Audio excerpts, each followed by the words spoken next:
If a child hits another child in the playground, you say, oh, that's aggression. If an adult hits another adult in a pub, say, or out and about, you say, oh, that's assault. With a small child, there's a point at which you cannot reason with them. Right, here to debate the issue is Sue Atkins, who is anti-smacking in the campaign for Real Education's Kate Evans, who says that parents need to feel free to smack. We were talking about this morning, ladies. Huge debate, a contentious issue. We'll start with you. My problem, Sue, is... Well, not my problem. Let's explain it. You don't think you should smack a child at all? I don't think you need to start off like that, because where do you start? When they're babies, when they're toddlers, when they're 16 and they're taller than you, and they go, that didn't hurt? There are so many other things that you could do. Of course you need firm, fair, consistent boundaries. Of course children do. But you don't need to start by smacking them, because you do damage their self-esteem and you can traumatise them. Is it always wrong? I think the thing about smacking is, in order to be clear, because there's so many interpretations of what a smack is, people feel they have to come down on one side or another. Yeah. Is it always wrong? Well, it's very difficult. I don't like the idea of hurting a child or hitting a child. You know, a child runs into the road and you see a mum going, oh, don't you do that again. But is there not a difference? I mean, look, we've got a latest Twitter poll, Good Morning Britain results revealing that 54% of you believe it's OK to smack a child to discipline them. 46% think it's not. Let's bring you in, Kate. You are saying, what? It should be the ultimate punishment, or it should be a regular part of discipline? I'm saying that we have tactile relationship with our children. We hug them, we kiss them, we breastfeed them, and so on. And there are times when, like the child running out to the road, I remember when my children did that, and I shot them right. Never you do this again. After that, my children used to run freely down the road with complete freedom, and they always stopped at the curve. Always, always.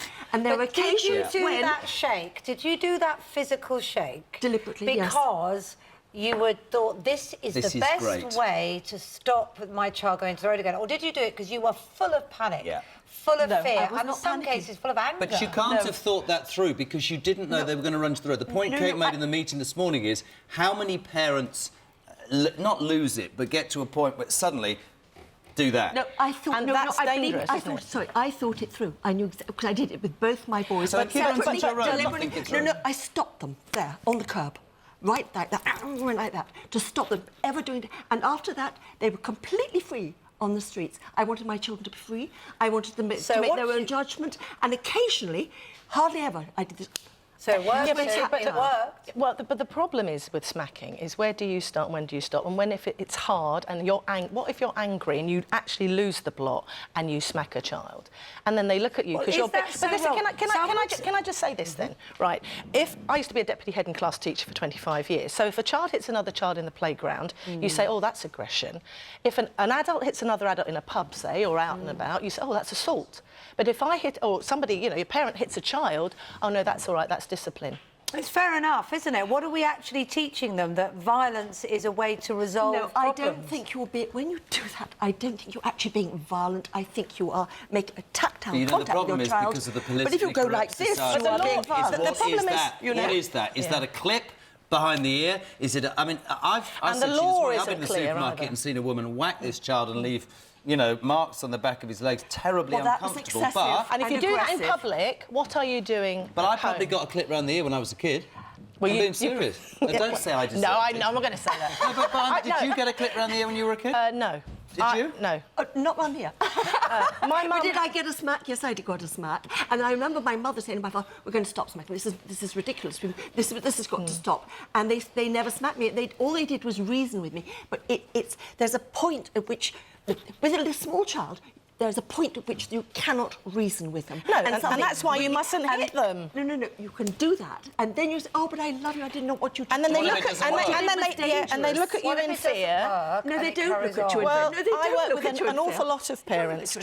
Well, I work with hundreds of parents in my work as a parenting, you know, with families. I run an educational charity and I work with lots of parents. I don't want you to keep arguing. But I don't like the idea of hurting children. I think my point is there are very, very many other ways that you can discipline a child, and you need to discipline a child. Final question to you. If those other ways, which I think we'd all agree, do not work, and I take Kate's point from earlier, it's a brilliant point, when you get to the point where there's no other answer, you hit somebody. Should it be the ultimate punishment? No, I don't think so. Oh, if I disagree with you... your kids completely disagree, what would you do in the end? Say, all right, fine. What I'm asking you... But it's age appropriate, it's circumstantial, it's contextual. As a principle, I don't agree with smacking And should children be and taken yelling. into care?